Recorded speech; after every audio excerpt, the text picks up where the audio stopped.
ಮಾದಕ ವಸ್ತುಗಳ ಸೇವನೆಯ ಆಮಿಷಕ್ಕೆ ಲಕ್ಷಾಂತರ ಯುವಕರ ಬಲೆ. ನಶೆಯ ಗುಂಗಿಗೆ ವಾಲುತ್ತಿರುವ ಯುವ ಪಡೆ. ಪ್ರಾಥಮಿಕ ಹಂತದಲ್ಲೇ ದಾರಿ ತಪ್ಪುತ್ತಿರುವ ಮಕ್ಕಳು. ಸ್ಟೇಟಸ್ಗಾಗಿ ಸಿಗರೆಟ್, ಮದ್ಯಪಾನ, ಡ್ರಗ್ಸ್ ನಂಟು ಹಚ್ಚಿಕೊಂಡ ಯುವ ಸಮೂಹ. ಹೌದು, ರಾಜ್ಯಾದ್ಯಂತ ಇಂದು ಮಕ್ಕಳು, ಯುವಕರು ದಾರಿ ತಪ್ಪಿದ್ದಾರೆ ಎನ್ನುವ ಸಮೀಕ್ಷೆಯೊಂದನ್ನು ಆಧರಿಸಿ ಇಂದು ನಾವು ಹೇಳಲು ಹೊರಟಿರುವ ಸ್ಟೋರಿನೇ ಭಯಾನಕವಾಗಿದೆ. ಇದೊಂದು ಮನ ಕಲಕುವ ಸನ್ನಿವೇಶವಾದ್ರೂ ಇದನ್ನ ನಾವು ನಿಮ್ಮ ಮುಂದೆ ಹೇಳಲೇಬೇಕು. ಶೋಕಿಗಾಗಿ ದುಶ್ಚಟಕ್ಕೆ ಒಂದ್ಸಾರಿ ಬಲಿಯಾದ್ರೆ ಮುಗೀತು ನಿಮ್ಮ ಕತೆ. ಯಾಕಂದ್ರೆ ಕೇವಲ 1-2 ನಿಮಿಷದ ಮೋಜು ಮಸ್ತಿಗಾಗಿ ಮಾಡುವ ದುರಭ್ಯಾಸ ಹವ್ಯಾಸಗಳು ಸ್ಟೇಟಸ್ಗೋ, ದಿಮಾಕಕ್ಕೋ, ಶೋಕಿಗೋ ಮಾಡುವ ದುರಭ್ಯಾಸದ ಚಟಗಳು ನಿಮ್ಮ ಜೀವನೇ ಬಲಿ ಪಡೀತಾವೆ. ಹೌದು, ಇಲ್ಲೊಬ್ಬ ವ್ಯಕ್ತಿ ಅದೇ ತರ ಏನೋ ಮಾಡಲು ಹೋಗಿ ಏನೋ ಆಗ್ಬಿಟ್ಟಿದ್ದಾನೆ. ಏನು ಅಂತೀರಾ? ನೋಡಿ ಈತನ ಸ್ಟೋರಿ. ಚಿಕ್ಕವನಿರುವಾಗ್ಲೇ ಗೆಳೆಯರ ಸಹವಾಸದಿಂದ ಮೋಜು ಮಸ್ತಿ ಮಾಡ್ತಾ ಡ್ರಗ್ಸ್ ಮಾಫಿಯಾಕ್ಕೆ ಬಲಿಯಾಗಿದ್ದಾನೆ.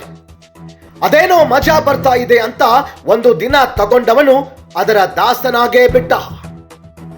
ಹೌದು, ಆ ತರ ದಾಸನಾದವನು ಅದೇನು ಮಾಡಿದ್ರು ಬಿಡದೇ ಇರೋ ತರ ಆಗೋಗಿ ಬಿಟ್ಟ. ಕೊನೆಗೆ ನಾನು ಎಲ್ಲರ ತರ ಬದುಕಬೇಕು, ಸುಂದರ ಜೀವನ ನಡೆಸಬೇಕು ಅಂತ ಗೋಗರಿತಿದ್ದಾನೆ. ಏನು ಮಾಡೋಕ್ಕಾಗುತ್ತೆ? ಅದೇನೋ ಹೇಳ್ತಾರಲ್ಲ, ಟ್ರೈನ್ ಹೋದ ಮೇಲೆ ಟಿಕೆಟ್ ತಗೊಂಡ್ರು ಅಂತ. ಹಂಗಾಗಿದೆ ಆತನ ಜೀವನ. ದುಶ್ಚಟಕ್ಕೂ ಮುನ್ನ ಒಂದ್ಸಾರಿ ಯೋಚನೆ ಮಾಡಿ. ಗುಟ್ಕಾ, ಸಿಗರೇಟ್, ಗಾಂಜಾ, ಎಣ್ಣೆ ಇವಕ್ಕೆಲ್ಲ ಒಂದ್ಸಾರಿ ಅಡಿಕ್ಟ್ ಆದ್ರೆ ನಿಮ್ಮನ್ನ ಹೊತ್ಕೊಂಡು ಹೋಗೋವರೆಗೂ ನೀವು ಬಿಡಲ್ಲ. ಆರೋಗ್ಯನೂ ಹೋಯ್ತು, ಹಣನೂ ಹೋಯ್ತು, ಗುಣನೂ ಹೋಯ್ತು. ಹೆಣ ಮನೆಗೆ ಬಂತು ಅನ್ನೋ ಹಾಗೆ ಆಗದೆ ಎಚ್ಚರ. ನೋಡಿ, ಮನುಷ್ಯನಾಗಿ ಹುಟ್ಟೋದು ಒಂದ್ಸಾರಿ. ಇದನ್ನ ಸದುಪಯೋಗ ಮಾಡ್ಕೊಳ್ಳಿ. ಕಷ್ಟ ಆದ್ರೂ ಪರವಾಗಿಲ್ಲ, ದುಶ್ಚಟನ ಬಿಡಿ. ಇಲ್ಲ ಅಂದ್ರೆ ಆಸ್ಪತ್ರೆಯವರು ಕೊಡೋ ಟ್ರೀಟ್ಮೆಂಟ್ಗೆ ರೆಡಿಯಾಗಿ. ಮನೆ ಮಠ ಮಾರಿದ್ರು ನಿಮ್ಮ ಜೀವ ಉಳಿಯುತ್ತೋ ಇಲ್ವೋ ಗೊತ್ತಿಲ್ಲ. ಆದ್ರೆ ಮನೆಯವರ ಗೋಳಂತೂ ತಪ್ಪಿದ್ದಲ್ಲ. ಕೆಲವೊಂದಿಷ್ಟು ಯುವಕರು ಸಿನಿಮಾ ನೋಡಿ ಹಾಳಾಗ್ತಿದ್ದಾರೆ. ಇನ್ನು ಅದೇ ತರ ಅನುಕರಣೆ ಮಾಡೋಕೆ ಹೋಗ್ತಿದ್ದಾರೆ. ಅದರಲ್ಲಿರೋ ಒಳ್ಳೆ ಸಂದೇಶನ ಬಿಟ್ಟು ಬೇಡದೇ ಇರೋದನ್ನ ಅಳವಡಿಸಿಕೊಳ್ಳೋಕೆ ಹೋಗ್ತಿದ್ದಾರೆ. ಅದಕ್ಕೆ ಹೇಳೋದು ಪಾಲಕರೇ, ಎಚ್ಚರ. ನಿಮ್ಮ ಮಕ್ಕಳು ಎಲ್ಲಿ ದಾರಿ ತಪ್ಪಿದ್ದಾರೆ ಎನ್ನೋ ಕಡೆ ಒಂದ್ಸಾರಿ ಗಮನ ಹರಿಸಿ. ಇಲ್ಲ ಅಂದ್ರೆ ನಿಮ್ಮ ಮಕ್ಕಳು ಹಾಳಾಗೋದಂತೂ ನಿಜ. ಜೀವನದ ಎಲ್ಲ ಆಸ್ತಿಗಳನ್ನ ಮೀರಿ ಒಬ್ಬ ವ್ಯಕ್ತಿ ಹಿರಿಯ ಮನುಷ್ಯನಾಗೋದು. ಎಲ್ಲ ಅನುಭವ ಆದವರ ಮಾತು ಕೇಳಿ ಜೀವನ ನಡೆಸಬೇಕು ಅಂತ ಹೇಳೋದು ಇದಕ್ಕೆ ಅಲ್ವೇ?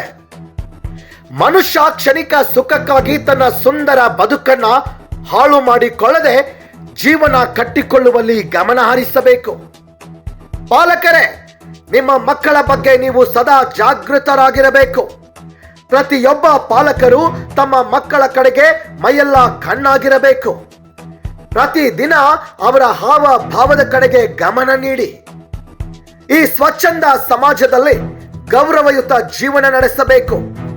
ನಾವು ಕೆಟ್ಟ ದಾರಿಲೇ ನಡೆದ್ರೆ ನೋಡಿ ನಗುವವರು 100 ಜನ, ನಾವು ಒಳ್ಳೆ ದಾರಿಲೇ ನಡೆದ್ರೆ ಹೊಗಳೋರು 3 ಜನ ಅನ್ನೋದನ್ನ ಪಾಲಕರು ಮನವರಿಕೆ ಮಾಡಿಕೊಡಿ. ನಿಮ್ಮ ಮಕ್ಕಳ ಬಗ್ಗೆ ಸದಾ ಎಚ್ಚರದಿಂದಿರಿ ಎಂದು ಹೇಳ್ತಾ ಇಂದಿನ ಎಪಿಸೋಡು ಮುಗಿಸ್ತೇನೆ. ಮತ್ತೆ ಮುಂದಿನ ಎಪಿಸೋಡ್ ಬರುತ್ತೆ, ಕಾಯ್ತಾ ಇರಿ. ಶಾಲಾ ಕಾಲೇಜು ವಿದ್ಯಾರ್ಥಿಗಳಿಗಾಗಿ ತೆರೆದಿರುವ ಕೆಲವೊಂದಿಷ್ಟು ಟೀ ಪಾಯಿಂಟ್, ಸಿಗರೇಟ್ ಅಡ್ಡಗಳು ನಿಮ್ಮ ಮುಂದೆ. Good bye. ವರದಿ ಪಂಚಯ್ಯ ಹಿರೇಮಠ್, ರಾಷ್ಟ್ರಕ್ರಾಂತಿ ನ್ಯೂಸ್. ನಮಸ್ಕಾರ ಸ್ನೇಹಿತರೆ, ಇವತ್ತು ನಾವೇನ್ ಇಲ್ಲಿ ಬಂದಿದ್ದೀವಿ, ನವಾಜ್ ಅಂತ ಹೇಳ್ಬಿಟ್ಟು ಇವ್ರ ಹೆಸರು. ಇಲ್ಲೇ ನಮ್ಮ ಹತ್ರದಲ್ಲಿರೋ ಏರಿಯಾದಲ್ಲೇ ಇರೋದು.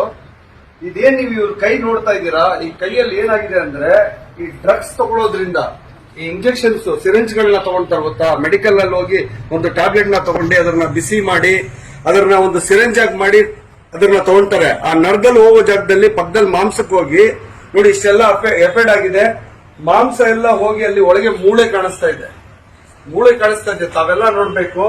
ಇದು ಒಂದು ವಿಡಿಯೋ ಮಾಡ್ತಾ ಇರೋದೇನಂದ್ರೆ ನನಗೆ ಮಾರ್ಕೆಟಿಂಗ್ ಗೋಸ್ಕರ ಅಥವಾ ಬೇರೆ ಏನೇ ವಿಚಾರಕ್ಕಲ್ಲ. ನಾನ್ ಯಾಕಂದ್ರೆ ಈಗಿರೋ ಜನರೇಷನ್ ಏನಾಗ್ತಾ ಇದೆ ಅಂದ್ರೆ ಪ್ರತಿಯೊಬ್ರು ಈ ಡ್ರಗ್ಸ್ ಗೆ ಅಡಿಕ್ಟ್ ಆಗ್ಬಿಟ್ಟು ಈ ತರ ಎಲ್ಲ ನೋಡಿ, ಈ ತರ ಅನಾಹುತಗಳಾದ್ರೆ ಪ್ರಾಣನೇ ಹೊಂಟೋಗ್ಬಿಡುತ್ತೆ. ಆಕ್ಚುಲಿ ಯಾಕಂದ್ರೆ ನರ್ಕಕ್ಕಿಂತ ಕಡೆ ಇದು. ಯಾಕಂದ್ರೆ ಇಂಥ ಜೀವನ ನಾವು ಮಾಡ್ಬೇಕಂದ್ರೆ ನರ್ಕ ಬೇಕಾದ್ರೂ ಸಹಿಸ್ಕೊಬಹುದು, ಈ ಜೀವನ ನಡೆಸಕ್ಕಾಗಲ್ಲ. ಯಾಕಂದ್ರೆ ಇವ್ರು ನೋಡಿ ಎಷ್ಟು ಕಷ್ಟ ಪಡ್ತಾ ಇದಾರಂದ್ರೆ, ಯಾವ್ದೋ ಒಂದ್ ಕಡೆ ಹೋಗ್ಬಿಟ್ಟು ಯಾವನೋ ಒಬ್ಬ ಫ್ರೆಂಡ್ ಒಂದ್ಸಲಿ ಅವನ್ನ ಕರ್ಕೊಂಡು ಹೋಗ್ಬಿಟ್ಟು ಮಾಡಿಸ್ ತೋರಿಸ್ಬಿಟ್ಟ ಹೇಗ್ ಮಾಡ್ಬೇಕು ಅಂತ, ಡ್ರಗ್ಸ್ ಅಡಿಕ್ಟ್ ಮಾಡ್ಬಿಟ್ಬಿಟ್ಟ. ಅವ್ರು ಅದನ್ನ ತಡ್ಕೊಳಕ್ ಆಗ್ದಂಗೆ ತಗೊಂಡು ಏನಾಗಾಯ್ತು, ಬೇರೆ ಕಡೆ ಮಾಂಸದಲ್ಲೆಲ್ಲ ಹೋಗ್ಬಿಟ್ಟು ಕೈಗೆ ಕಾಲ್ಗೆ ನಿಂತ್ಕೊಳಕ್ ಆಗಲ್ಲ ನೋಡಿ, ಕಾಲೆಲ್ಲ ಹೋಗ್ಕೊಂಡ್ಬಿಟ್ಟಿದೆ. ಮತ್ತೆ ಈ ತರ ಎಲ್ಲ ಬಹಳಷ್ಟು ನೋಡಿ, ಒಂದು ಶರ್ಟ್ ಕೂಡ ನೆಟ್ಟಿಗೆ ಇಟ್ಕೊಳಕ್ಕಾಗಲ್ಲ, ಔಷಧಿನ ಎಲ್ ಬೇಕಾದ್ರೂ ಕೈ ಇಡಕ್ಕಾಗಲ್ಲ, ಇಂಥ ಪರಿಸ್ಥಿತಿಯಲ್ಲಿ ಬಂದಿದ್ದಾರೆ. ದಯವಿಟ್ಟು ತಮ್ಮಲ್ಲಿ ಏನ್ ವಿನಂತಿ ಅಂದ್ರೆ, ದಯವಿಟ್ಟು ಯಾವುದೇ ತರಹದ ನಶೆಯಲ್ಲಿರುವ ಪದಾರ್ಥಗಳನ್ನ ದಯವಿಟ್ಟು ನೀವು ತಗೊಂಡ್ಬಿಡಿ. ಯಾಕಂದ್ರೆ ತಗೊಂಡ್ರೆ ಬಹಳ ಅನಾಹುತಗಳಾಗುತ್ತೆ. ನೋಡಿ, ಇದು ಏನ್ ಗೊತ್ತಾ, ಸಾವು ಬಂದ್ರೆ ಸತ್ತೋಗ್ಬಿಡ್ಬೋದು, ಆದ್ರೆ ಇದು ಜೀವನದಲ್ಲಿ ಏನ್ ಗೊತ್ತಾ, ನಾವು ಜೀವಂತವಾಗಿದ್ದಿ ನಾವು ಒಂಥರ ನಮ್ಮ ಮನಸ್ಸಿಗೆ ಹೆಂಗಂದ್ರೆ ಒಂದು ಮೃತ ಜೀವಿಕ್ಕಿಂತ ಕೀಳಾಗಿ ನಾವು ಅಂತ ಜೀವನ ನಡೆಸಬೇಕಾಗುತ್ತೆ. ಅಂತ ಪರಿಸ್ಥಿತಿ ಬಂದ್ಬಿಡುತ್ತೆ. ದಯವಿಟ್ಟು ತಮ್ಮಲ್ಲಿ ಒಂದೇ ಒಂದು ವಿನಂತಿ ಏನಂದ್ರೆ, ದಯವಿಟ್ಟು ಡ್ರಗ್ಸ್ ಅಡಿಕ್ಟ್ ಮಾತ್ರ ದಯವಿಟ್ಟು ಮಾಡಬೇಡಿ. ಯಾಕಂದ್ರೆ ಯಾವುದೇ ರೀತಿಯ ಡ್ರಗ್ಸ್ ಇರಲಿ ತಗೊಳ್ಳೇಬೇಡಿ. ಯಾಕಂದ್ರೆ ಸ್ವಲ್ಪ ನಾವು ತಗೊಳ್ಳೋದು ಬರೀ 5 ನಿಮಿಷ 10 ನಿಮಿಷ ಅಥವಾ 1 ಗಂಟೆ ಅಥವಾ 2 ಗಂಟೆ, ಜಾಸ್ತಿ ಅಂದ್ರೆ 5 ಗಂಟೆ ಇರುತ್ತೆ ನಶೆ. ಆ ನಶೆ ಹಿಡಿದಾದ್ಮೇಲೆ ನೋಡಿ ನಾವು ಎಷ್ಟು ಅನುಭವಿಸ್ಬೇಕು ಅಂತ ತಾವೇ ತಮ್ಮ ಕಣ್ಣಿಂದ ನೋಡ್ಬೋದು. ತಮ್ಮಲ್ಲಿ ಒಂದೇ ಒಂದು ವಿನಂತಿ ಏನಂದ್ರೆ, ಬೇರೆ ಯಾರಿಗೂ ಈ ತರ ಆಗ್ಬಾರ್ದಂದ್ರೆ ಈ ವಿಡಿಯೋನ ಎಷ್ಟು ಜಾಸ್ತಿ ಆಗುತ್ತೆ ಅಷ್ಟು ವಿಡಿಯೋನ ವೈರಲ್ ಮಾಡಿ ಬೇರೆಯವ್ರಿಗೆ ತಲುಪಿಸಿ. ಯಾಕಂದ್ರೆ ಬೇರೆಯವ್ರು ನೋಡಿದಾಗ ನಶೆ ಮಾಡೋರಿಗೆ ಗೊತ್ತಾಗ್ಬೇಕು, ನಶೆ ಮಾಡೋದ್ರಿಂದ ಏನೆಲ್ಲ ಅನಾಹುತಗಳಾಗುತ್ತೆ ಅಂತ ದಯವಿಟ್ಟು ಅರ್ಥ ಮಾಡ್ಕೊಳ್ಳಿ. ತಮ್ಮಲ್ಲಿ ವಿನಂತಿ ಮಾಡ್ತಾ ಇದ್ದೀನಿ. ನಮಸ್ಕಾರ ಸ್ನೇಹಿತರೆ.